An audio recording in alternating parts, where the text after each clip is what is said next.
миёни Душанбе ва Дубай парвозҳои ҳаррӯза роҳандозӣ мешавад. аз моҳи сентябри соли ҷорӣ ширкати ҳавопаймоии FlyDubai дар хатсайри Дубай-Душанбе-Дубай парвозҳои ҳаррӯзаро роҳандозӣ мекунад. дар ин бора Оҷонсии ҳавонавардии кишвар иттилоъ медиҳад. ба ширкати ҳавопаймоии FlyDubai ки дар самтҳои Дубай-Душанбе, Дубай ҳамчун интиқолдиҳандаи мунтазами мусофирон таъин гардида, парвозҳои худро дар як ҳафта 3 маротиба амалӣ менамояд.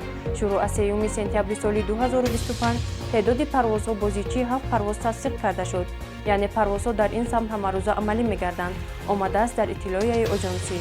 гуфта мешавад ки васеъ намудани ҷуғрофия ва афзудани шумораи парвозҳои ширкатҳои ҳавоии ватанию хориҷӣ ба рафтуомади осони шаҳрвандони ватанию хориҷӣ ва рушди соҳаи сайёҳӣ дар кишвар мусоидат менамояд.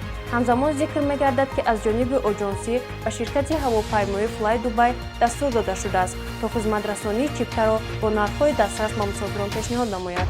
парди фен ҳаб ҳангоми дарди сар, дарди буғум ва дандонҳо тавсия дода мешавад.